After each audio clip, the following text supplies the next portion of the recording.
Vamos lá. André Constantini, bem-vindo. Eu quero trazer aqui para o Constantini, logo de cara, esses dados, se é que o Constantini lê desse jeito também, positivos do governo, que fez ontem com que, inclusive, o próprio dólar caísse, a bolsa subisse. São dados que a gente sabe que tem um viés pequeno burguês das elites, né, Constantini? Essas leituras, boletim focos e tudo mais. De qualquer maneira, eu acho que é um processo em curso no governo nesse momento e destacar o crescimento do país, que as pessoas, os economistas olham assim com desconfiança porque dizem que vai provocar inflação, etc. e tal. Faz um breve balanço desse cenário para a gente aqui, para iniciar o nosso papo. André Constantino aqui no Giro das Onze. Vamos lá. Olha, Conde, o crescimento do PIB ele é importante, tem a sua relevância, mas não adianta nada o PIB crescer se você não amplia a distribuição de renda, se você não amplia programas sociais, se você não amplia investimento em programas sociais, porque senão não vale de nada o crescimento do PIB. O PIB tem que crescer com distribuição de renda. O PIB tem que crescer e o Estado burguês brasileiro tem que empregar mais recurso em programas sociais. Mas não é isso que acontece no Brasil nesse momento. Não é isso. Por causa do arcabouço fiscal, que é a continuidade do teto de gastos, que é um erro do governo Lula, que pode nos custar caro na eleição burguesa do ano que vem, 2026. É austeridade no lombo da classe trabalhadora, é austeridade no lombo do povo brasileiro. Enquanto isso, os rentistas, os banqueiros, esse cartel de bancos que mandam e desmandam nesse país, o sistema financeiro internacional e a dívida pública, que só cresce, quanto mais se paga, ela mais cresce, e a dívida pública hoje é um novo modelo de escravização do Brasil. Veja bem, Conde, hoje está acontecendo mais uma reunião do Copom. E tem que ficar claro aqui para vocês entenderem o que é o Copom. O Copom é a direção do Banco Central, é a diretoria do Banco Central. Hoje é a segunda reunião do Copom sob a direção do Galípolo. E tudo, todas as previsões dão a entender que o Galípolo, na reunião de hoje do Copom, vai aumentar a taxa Selic em 1 ponto percentual, elevando a taxa Selic de 13,25% para 14,25%. É impossível o Brasil crescer economicamente, é impossível esse país se desenvolver socioeconomicamente com essa taxa de juros criminosa. É criminosa, é uma taxa de juros que lesa a pátria brasileira. Essa que é a grande realidade. Então, o PIB tem que crescer, mas tem que crescer com distribuição de renda, tem que crescer com investimento através do Estado burguês brasileiro em programas sociais, mas não é essa a realidade que nós estamos vivenciando no Brasil, Conde. Hoje, as centrais sindicais chamaram um ato nacional. Quero parabenizar as centrais sindicais. Está acontecendo um ato nesse momento no DF, em frente ao Banco Central. Está acontecendo um ato nesse momento aqui no Rio de Janeiro, em frente ao Banco Central, e um ato nesse exato momento também em São Paulo, em frente ao Banco Central. É um ato nacional das centrais sindicais para que, através das ruas, possamos exercer pressão no Galípolo e na sua diretoria. Não dá mais para o Brasil continuar sendo estrangulado e asfixiado com essa taxa Selic nas alturas. 1 ponto percentual aumentou a taxa Selic. E você aumenta automaticamente a dívida pública em 55 bilhões. E quem se beneficia com a taxa Selic nas alturas? O rentismo, os rentistas, esses vampiros que ficam especulando no mercado financeiro. Essa que é a triste realidade do Brasil. E nós precisamos nos organizar enquanto esquerda, apostarmos as nossas fichas na organização popular, na luta popular e na luta de massa e nas ruas, para enfrentarmos essa que é a principal luta a ser travada no Brasil, enfrentarmos o rentismo, os banqueiros e o sistema financeiro internacional. Eu concordo completamente com o Constantino com relação ao Banco Central, só que eu estou confuso. Tem uma coisa que não está sendo processada aqui e vou querer ouvir o Constantino por isso. Quer dizer, com juro alto desse nível, o Brasil ainda cresce. É um dos países que mais cresce no mundo. O que não está comunicando? Quer dizer que se tirar o juro, o Brasil vai virar a China. eu fico um pouco desconfiado desses. Não estou falando que você está sendo dogmático, mas existem alguns dogmas da economia que diz que se o Brasil tiver juro alto, não cresce, e que o crescimento provoca inflação. Estou vendo que, inclusive, o primeiro dado da inflação também saindo aqui, diminuindo, né, o prognóstico de inflação. O que você pode dizer sobre isso? Eu estou errado nessa minha dúvida? Olha, Conde, eu acho que existem algumas narrativas que são consolidadas junto à sociedade brasileira, que é fomentado pela imprensa corporativa burguesa. Veja bem, que é patrocinada pelos bancos e que tem também os seus interesses. E uma dessas narrativas falaciosas é que é necessário manter a taxa Selic nas alturas para que o Estado brasileiro possa exercer um controle sobre a inflação. Isso é uma grande falácia. A questão da inflação no Brasil está ligada ao preço dos combustíveis. É outra luta que nós precisamos travar, Conde. É outra luta que nós precisamos travar. Sabe? Travar os lucros e dividendos que estão indo para os acionistas da Petrobras. Eles nunca lucraram tanto na história desse país. Nunca lucraram tanto. Sabe? Nós temos que taxar os lucros e dividendos aqui no Brasil, temos que taxar as grandes fortunas. Isso é para ontem. O Brasil, Conde, virou um paraíso fiscal dos super ricos. Essa que é a nossa triste realidade. Então, nós precisamos nos organizar para enfrentar isso. Eu não tenho sombra de dúvidas, se nós estivéssemos com uma taxa Selic menor do que a que temos hoje, o Brasil estaria de vento em popa. Eu não tenho sombra de dúvidas nenhuma disso.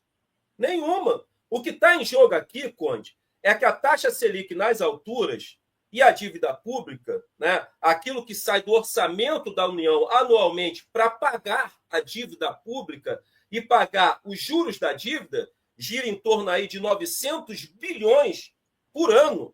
900 bilhões por ano que sai integralmente dos cofres públicos, do orçamento da União e vai integralmente para a mão dos banqueiros e para a mão desses vampiros que são os rentistas. São vampiros, eles não produzem nada, Conde, nada para o país. Tanto é, e aí a gente tem que fazer essa pontuação, que o mercado produtivo criticou e continua criticando os juros elevados que é cobrado pelo Banco Central, que impossibilita o crescimento econômico desse país. Estamos crescendo, Conde, mas cresceríamos muito mais. Eu não tenho sombra de dúvidas nenhuma disso. Então, essa é uma luta que nós precisamos travar. E travar ela nas ruas, apostando nossas fichas na organização popular, na luta de massa e através das ruas. Pela via institucional, essa luta é fadada ao fracasso, Conde, com esse Congresso que nós temos, que é um dos piores congressos da história desse país. Agora, eu não posso usar isso como muleta. Se nós temos o pior Congresso da história desse país, eu ainda tenho as ruas para exercer pressão popular sobre esse Congresso. O problema hoje, Conde, é que a esquerda institucional partidária, pequeno-burguesa, reformista, eleitoreira e burocrata abandonou a luta popular e abandonou a luta de massa e deposita todas as suas fichas na institucionalidade. Eu já ouvi de vários companheiros que nós não devemos mais apostar nas ruas, que através das ruas nós não iremos vencer nada. É triste ouvir isso, mas você escuta isso com cada vez mais frequência. Eu escuto isso de alguns analistas que vêm aqui, comentaristas, pessoas ligadas na militância, ao PT e tudo mais, dizendo que o momento ainda é adverso e que a esquerda ainda não está em condições de ocupar as ruas. Eu vou ainda trazer alguns dados para a gente ainda repercutir esse tema, que é o seguinte: há uma manifestação convocada para o dia 30 de março e a busca que eu fiz aqui dá o Boulos como sendo o grande convocador dessa manifestação. Bolsonaro na prisão e sem anistia. 30 de março. Não foi a essa manifestação que você se referiu aí, que os sindicatos convocaram? Não, né? Não. Dos sindicatos é hoje, porque hoje acontece a segunda reunião do Copom sob Perfeito. A direção do Galípolo. É um ato nacional. Fiquei muito feliz, parabenizei o Eduardo, mas ainda é um ato pontual, Conde. O que nós precisamos, por isso que eu estou rodando o Brasil, é construirmos um calendário de luta para que nós possamos permanecer permanentemente nas ruas e ganhar musculatura para alcançarmos os atos de massa nas ruas. O que você acha desse ato convocado para o dia 30 e, se possível, há uma percepção também de que a direita, de que você participou da nossa maratona aqui na cobertura do ato em Copacabana, que foi um fracasso, né? Embora não seja só o público que determine, digamos assim, esse termômetro, mas comparando, quer dizer, é um dos piores manifestações da direita, da extrema-direita. Seria o ponto de inflexão, a senha para a esquerda voltar a compor, digamos assim, as ruas desse país? E pensando, e queria que você comentasse essa convocatória para o dia 30. Conde, eu acho que eu até falamos isso, né, lá no seu canal, no canal do Conde. Participamos lá da Super Live no domingo para cobrir ali o ato sem anistia, liderado por esse verme, esse bandido miliciano do Bolsonaro. E eu fiz uma pontuação que é importante. Bolsonaro está jogando as suas últimas cartas que ele tem na manga. Mas veja bem, no momento de dificuldade, de adversidade, que existem grandes probabilidades do Bolsonaro vir a ser preso futuramente, ele jogou as últimas cartas que ele tem na manga apostando nas ruas. E o Bolsonaro é o líder de massa, a esquerda querendo ou não. E achar que o ato foi vazio foi dentro da perspectiva que eles criaram. Mas tinha ali aproximadamente mais de 20 mil pessoas. A pergunta é, quando é que a esquerda, nesse passado recente, levou 20 mil pessoas para as ruas? É isso que eu estou falando. No jogo das ruas, Conde, a esquerda está perdendo de WO para a extrema-direita. Então, esse ato do dia 30, eu acho importantíssimo e de suma relevância. Sabe? É voltarmos a apostarmos nas ruas. É ir para as ruas e dizer sem anistia. Mas nas ruas, sair um pouco das redes. A luta nas redes, Conde, ela é importante. Mas a luta nas ruas ela é fundamental. A luta nas redes é para impulsionar a luta nas ruas. Agora, a luta nas redes é uma luta fadada ao fracasso, porque nós lutamos contra a censura dos algoritmos que as Big Techs impõem sobre as postagens que nós, do campo da esquerda, realizamos nas nossas redes sociais. Mas nós não devemos abandonar essa luta. Nós temos que lutar em todas as frentes e temos que disputar todos os segmentos, aqueles que ainda acreditam na superação do capitalismo e na consolidação de uma revolução socialista. Eu sei que para muita gente aí no chat, esse discurso é utópico, é um discurso ultrapassado, porque a grande parcela da esquerda deposita todas as suas fichas na social-democracia burguesa. E, Conde, repito, quando a esquerda perde do seu horizonte a superação do capitalismo, nós mergulhamos no pântano do reformismo e da burocracia, que a esquerda se tornou hoje, é um pântano do reformismo e da burocracia. Agora, quando é que um rio torna-se um pântano, Conde? É quando as águas do rio deixam de fluir. E as águas do rio da esquerda deixaram de fluir há muito tempo. Então, nós que acreditamos na revolução, na superação do capitalismo, temos que tirar todo o entulho que está impedindo das águas do rio da esquerda fluir, para que ela volte a fluir e esse rio nos direcione ao socialismo. O socialismo não pode ser tratado como uma utopia. As pessoas me chamam de esquerdismo infantil. Vou continuar com o meu esquerdismo infantil. Vou continuar depositando minhas fichas no socialismo, na superação do capitalismo, na destruição do maldito imperialismo, na destruição do sionismo, do Estado terrorista sionista de Israel. Vou continuar depositando as minhas fichas nisso, até quando existir fôlego de vida nessas narinas e nesses pulmões. Essa que é a realidade, Conde. Então, nós temos hoje uma esquerda reformista. E reformar o capitalismo é igual perfumar merda, não resolve. Eu acho que no Brasil, quando a gente fala em esquerda no Brasil, inclusive me chamaram a atenção um tempo atrás sobre isso. São muitas esquerdas, né? São várias camadas, né? Uma esquerda assim, outra esquerda assado. Então tem esse detalhe, quer dizer, eu acho que ainda tem no Brasil um grupo bastante robusto, diga-se de passagem, que acredita no socialismo e que quer fazer essa revolução dentro do PT, inclusive as eleições, né, para a presidência do PT. Esse debate vai acontecer. É importante que essas eleições dentro do PT, que esse debate seja. O que você está rindo aí, Constantino? Eu espero, fala, Constantino. Eu espero. Assim, todo mundo sabe que eu entreguei meu cargo de direção para que eu era dirigente estadual do Partido dos Trabalhadores, saí do Partido dos Trabalhadores para construir o movimento revolucionário Carlos Marighella. Porque, Conde, essa crítica que eu vou fazer ao PT, quem é militante de base lá sabe o que eu vou falar. Vou falar enquanto dirigente. O PT, ele só se mobiliza em duas questões, e as duas estão relacionadas à eleição. Uma, a eleição burguesa, e a outra, a eleição interna do PT, que é o PED. Aí as tendências começam a fazer debates, as correntes começam a fazer debates e começam a pedir à sua militância filiações. Então, as filiações hoje no PT virou um negócio que a gente chama de garrafinha, que você usa como troca de moeda na hora dos acordos que são feitos entre as tendências e no processo da eleição do PED. O PED tem que acabar. Sabe? Eu apoiei o Adi Damuz aqui na última eleição contra o Joãozinho, que era o candidato do Quaquá. E uma das nossas reivindicações era o fim do PED. Sabe? As filiações hoje, Conde, não são para construir o partido. As filiações hoje virou um negócio. Virou troca de moeda para fazer barganha. Então, eu espero que nessa eleição do PED, as correntes verdadeiras socialistas que ainda existem lá dentro levem o debate do socialismo para dentro do PT, para o seio do PT. Porque, repito, o PT está caminhando com as suas próprias pernas para o abismo. E a destruição do PT vai causar, sabe, uma crise institucional na esquerda tremenda, porque o PT, com todas as suas contradições, é um partido de suma relevância para a esquerda, não só no Brasil, como na América Latina. Isso eu reconheço. Então, obviamente que eu saio do PT, mas eu prezo pela preservação do PT. E a preservação do PT passa por reformas estruturais profundas que necessitam ser feitas no Partido dos Trabalhadores. Algumas delas eu sempre pontuei aqui quando tive a oportunidade.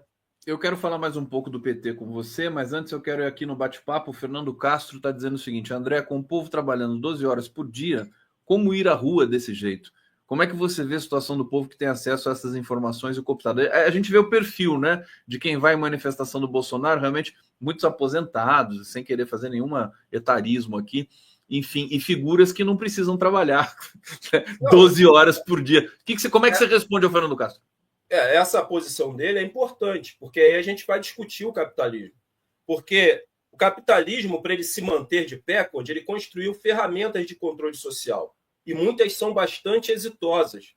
E uma das ferramentas de controle social mais exitosas do capitalismo se dá justamente nessa relação no sistema capitalista entre o homem e o trabalho, onde o capitalismo rouba do cidadão, rouba do homem, da mulher, aquilo que é precioso para o nosso desenvolvimento social, familiar, espiritual, que é o tempo. O trabalhador brasileiro não tem tempo, né? Ele vive para trabalhar.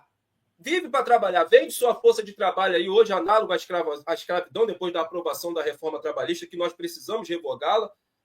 Vende a sua força de trabalho ali por 8, 9, 10 horas, depois fica 4 horas dentro de um transporte público, e tudo isso é intencional, é projetado, pensado, idealizado pelo capitalismo, para que o trabalhador não tenha tempo para se mobilizar, que ele não tenha tempo para pensar com a sua própria cabeça. O trabalhador brasileiro não pensa com a sua cabeça, ele pensa com a cabeça da classe dominante, com a cabeça do patrão.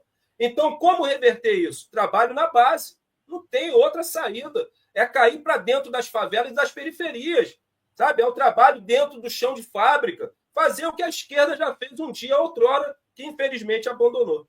Relembrar, né? Quem sabe se a gente colocar uma tarja atrativa nesse procedimento do tipo assim, né? Faça política retrô, né?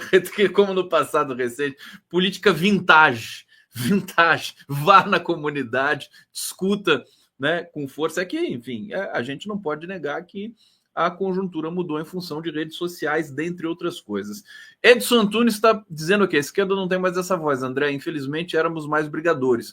O genuíno sempre defende o enfrentamento. Como é que você fala pro Edson Antunes aqui, o Constantini? O que você Eu fala acho que a fala do genuíno hoje é importante. Obviamente que ele sofre duras críticas, porque quando ele fez a composição do governo, o genuíno era bem reformista e aderiu ali à institucionalidade. Mas ainda bem que ele voltou às suas origens, né? E tem tecido críticas importantes para a reforma estrutural que o Partido dos Trabalhadores necessita passar, Conde. Necessita passar. Isso é fundamental e crucial para salvarmos o Partido dos Trabalhadores, que, repito, caminha com as suas próprias pernas para o abismo.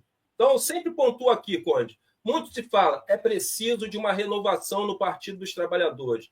Para isso, nós precisamos mexer numa casa de marimbondo, que era uma das falas que eu fazia dentro do PT que mais causava mal-estar. Conde, aqueles que se propõem a fazer a luta no parlamento burguês, a fazer a luta por dentro das instituições burguesas, não pode fazer dessa luta uma profissão. Eu não posso ter parlamentares que encontram-se 40, 50 anos no Congresso Burguês Brasileiro. Ah, André, mas ele é um bom parlamentar, mas isso acarreta no problema da falta de renovação.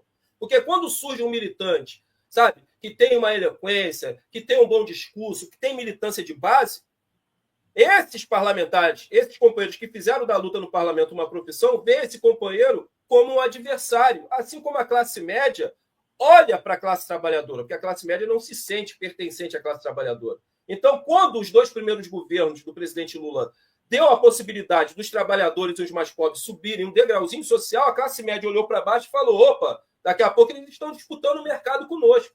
E serviram de massa de manobra para destilar o ódio da classe dominante, que eu não vou chamar de elite. Elite é a classe trabalhadora que carrega esse país nas costas. Elite é o Vasco, elite é a Elis Regina, elite é o Garrincha.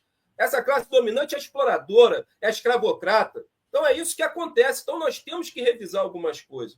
Por isso que não tem renovação. E sem falar que a juventude de esquerda foi inteiramente sequestrada por essa praga, essa chaga do identitarismo que criou facções dentro da esquerda e desfigurou a esquerda brasileira. Nós temos uma esquerda totalmente desfigurada que perdeu o foco da luta de classe. Não, o identitarismo, mas o identitarismo está enfrentando uma crise agora, né? Acho que a ficha caiu. Espero, muito. Conde. Oi? Espero. Você espera, né? Não, a gente também espera, porque né, é realmente um processo que foi uma armadilha, né? Uma armadilha com origem, né, que a gente conhece, dos Estados Unidos, né? Olha, Conde, olha só, eu vou responder aqui. Às vezes eu não gosto nem de olhar o chat, porque eu sei como a maioria das pessoas do chat pensa. Tem uma companheira ali que falou que o André é radical. Ah, dá um tempo, né, André? O radicalismo não atrapalha. O radicalismo não ajuda, só atrapalha. Infelizmente, Conde, o pensamento dessa companheira permeia toda a esquerda. Por quê? Não é só a direção dos partidos que aposta tudo na institucionalidade. Isso virou um efeito cascata. Isso tomou conta da militância e daqueles também que não são militantes, que são só eleitores da esquerda. Eles não deslumbram outra via de luta a não ser pela institucionalidade. Querida, não esqueça que o Estado é burguês, as leis são burguesas, o parlamento é burguês. Como iremos vencer uma luta onde as regras foram impostas pelos nossos inimigos de classe? É impossível. Agora, eu estou falando aqui para deixar de lutar por dentro das instituições burguesas? Não, mas fazer essa luta de forma tática e estratégia, como um meio e não como um fim. O problema é que a esquerda, quase na sua totalidade, disputa a luta por dentro da institucionalidade das instituições burguesas como um fim e não como um meio. Isso é o mal, Conde. Isso está fazendo o que a esquerda está vivenciando hoje. Uma esquerda desmantelada, enfraquecida, sem rumo, sem direção, que tem o Xandão como super-herói, que tem o STF como salvador da democracia. Tá aí, como não concordar com o André Constantini, viu? E aí eu acho que radicalidade também, algumas pessoas usam esse conceito de radical como uma coisa pejorativa, ruim. Eu acho que não. Inclusive, o João Santana, que foi marqueteiro, publicitário dos governos ali, no segundo governo Lula e no primeiro governo Dilma, ele deu uma entrevista recente ao Globo, ele diz assim, se a esquerda não radicalizar, se o Lula não radicalizar agora, vai perder a eleição em 26. Né? Porque sem isso, você não mobiliza a massa. Isso, porque hoje, com a esquerda apostando todas as suas fichas na institucionalidade, eu vou ser bem pedagógico aqui para o chat entender. A esquerda não está compreendendo a atual conjuntura que nós estamos vivenciando no mundo. Nós estamos vivenciando um acirramento na luta de classe e um acirramento na disputa da hegemonia global. De um lado, você tem o imperialismo e seus lacaios, do outro, você tem o bloco do sul global, liderado pela Rússia, pela China e pelo Irã. Não tem muro para ficar nesse momento, Conde. E quando a esquerda cai naquilo que eu classifico de conservadorismo eleitoreiro, onde ela deixa de fazer debates que são essenciais para segmentos da sociedade com medo de perder voto, ela se desfigura. E ela fica igual à direita. Sabe? A massa não consegue mais diferenciar os candidatos de esquerda e de direita, porque as ações são as mesmas. Esse é o problema. E o Lula precisa entender, vou repetir isso mais uma vez. Quando vencemos a eleição em 2022, eu falei, 2022 não é 2002. É outra conjuntura no campo internacional e no campo nacional.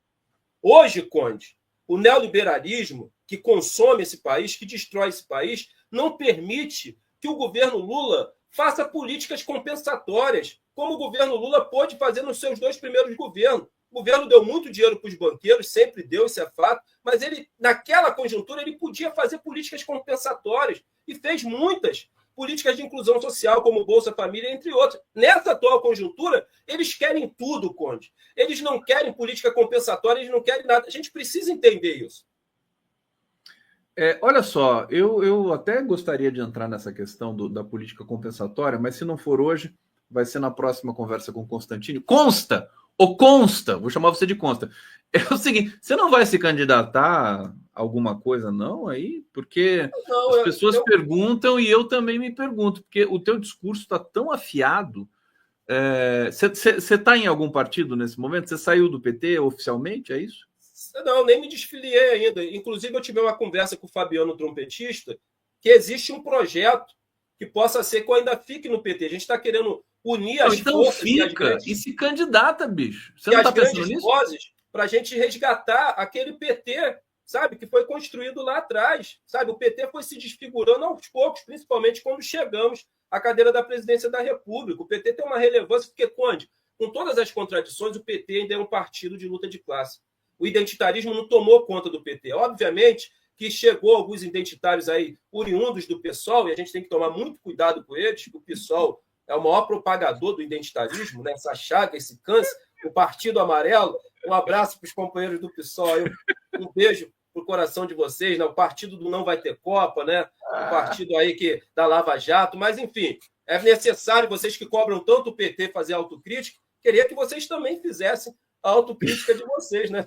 Pô, seria interessante, né? Apoiar a Lava Jato, não vai ter Copa, né? E aí, vamos fazer essa autocrítica aí? Constantino falando do PSOL é um capítulo à parte, gente. Recebendo o Adriano Diogo aqui, que é um dos monstros, um dos dinossauros maravilhosos do Partido dos Trabalhadores. Olha a camisa do Adriano, Constantini. Fala para ele, Constantino. Abre o microfone, Adriano. Tudo bom, meu?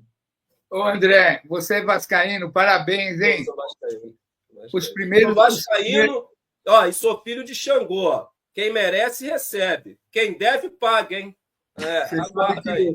Os primeiros comícios feitos pelo Prestes eram no campo do Vasco, lá em São Januário. São Januário, sim.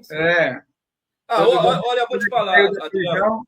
O Vasco tem uma das histórias mais lindas. O Vasco tem uma história. Primeiro tinha Atenegros no seu plantel. Negros e operários. Negros e operários. Tá? Por isso ele foi banido do campeonato. E o Fabiano, trompetista, é vascaíno também. Um abraço pro Fabiano. Hein? Uma vez a gente foi para BH, cara. A gente foi fazer uma agenda em BH, eu discursando e o Fabiano tocando aquele trompete. Cara, chegou no final do dia, ele não tinha fôlego. Toda hora tinha que tocar a música do Lula, todo mundo tirando foto. Ele, André... Gente, peraí, vou me despedir do Constantino aqui. Deixa eu trazer comentários que estão na fila aqui. Começando pela Rinalda Tenório. Não vai à rua, depois reclama da vitória da direita, neoliberalismo, extrema-direita. Marcos Couto, Fernanda Torres e Margarete Menezes para o Senado. Fernanda Torres para presidente, viu? O Diogo que gosta da Fernandinha e da Fernandona. Elizabeth Maria Costa de Oliveira está dizendo: olá, sou militante de base petista, concordo totalmente com a crítica que o André fez ao PT e ao PED. Edinho vitorioso, está dizendo aqui. Obrigado, querida Elizabeth Maria Costa. Mais uma vez, Edinho vitorioso é péssimo para... faltou completar, tadinho. Ela botou aqui, Edinho vitorioso. Acho que o Edinho aí depois ela corrigiu. Edinho vitorioso eu estou convidando o Edinho para vir aqui para conversar com a gente, para ele conversar. Eu conversei com o Humberto Costa, com o Rui Falcão, inclusive trazido pelo Adriano Diogo. Eu acho importante que essa eleição do PT seja democrática e transparente, intensa. É o mais importante de tudo. Para mim, não importa quem vai vencer a princípio. Rinaldo Tenório, 1º de maio deixaram o presidente Lula falando com poucos na Arena Corinthians. Momento de união dos trabalhadores e enfraquecer as bancadas do BBBB, do Congresso, Bala, Bíblia, Boi, Big Techs. Obrigado, Rinaldo, ligadaça aqui no Giro das 11. Oi, querido. Só antes de encerrar, eu quero dar um recado que eu te mandei. Eu esqueci. Você me mandou, verdade. Na sexta-feira passada, na última sexta-feira, aconteceu no DF o encontro da Internacional Antifascista. Isso é o desdobramento a plenária. Esse é um desdobramento do primeiro encontro da Internacional Antifascista que aconteceu na Venezuela no ano passado. Eu participei de forma híbrida e nós tiramos lá que nós vamos espalhar núcleos da Internacional Antifascista por todo o país. Fascismo se destrói nas ruas, Conde. Não existe diálogo com fascismo. Fascismo não se destrói com retórica. Então, essa plenária que aconteceu no DF da Internacional Antifascista é fundamental. Nós estávamos ali com cerca de 150 companheiros e vamos inaugurar o primeiro núcleo aqui no Rio de Janeiro. Em breve, eu vou conversar com os companheiros do PCO aqui. A gente vai passar a data de onde vai acontecer esse O Diogo quer dar um recado também. Fala, Diogo. André, você ficou de ver no último programa um endereço no centro do Rio que a gente pudesse mandar livros para a sua biblioteca comunitária. Eu estava pensando, o Conde é muito amigo do Dr. Jorge Folena, uma pessoa maravilhosa. Será que a gente não podia mandar para a entidade do Dr. Jorge os livros para você montar a sua biblioteca? Você pode enviar para lá, ele fica no centro do Rio? Fica, a gente pedir autorização para ele, né? Eu busco lá, Diogo, porque na favela não tem CEP, aí eu não recebo carta na minha casa. A minha ideia é que eu romantize a favela. Morar na favela é uma merda, meu. Sai fora. Não, se ele autorizar, o Conde põe no ar e a gente drena todos os livros lá para o Dr. Jorge. Eu quero conversar direito com o Constantini. Primeira coisa, Constantini, você tem as suas redes. Eu não sei se você tem canal no YouTube, não? O sionismo baniu. Você nem mexe direito. Eu acho que você precisa, Constantini. Eu proibido de abrir canal. Deixa eu te falar, você precisa organizar suas redes, porque o teu discurso, eu acho que cada vez mais ele tem densidade e importância na cena brasileira, então eu quero trabalhar junto com você, inclusive também para captar doações de livros para a biblioteca que você está montando. Vamos fazer essa movimentação. Repetir aí, Conde, depois você bota meu Pix aí, quem puder ajudar para a gente comprar mais estante, né? Eu consegui algum dinheiro aqui, agradecer. Verdade, esqueci de botar, vou botar daqui a pouco aqui. O Fernando Castro está dizendo, pessoas são movidas a emoções, a direita hoje é radical. A gente precisa de radicalidade na esquerda, radicalidade. O Genuíno fala muito disso, e radicalidade na extensão completa da palavra, não é só ser assim, sabe, coisa sectária, né? Que às vezes eles colocam um efeito de sinônimo, né? Sectarismo e radicalidade. Não é isso. É radicalidade, convicção, né, nas ideias e tudo mais. Constantine, obrigado, querido. Que essa estrela continue brilhando no seu coração e a cruz de Malta também no seu coração, se tiver espaço. Valeu, querido. Grande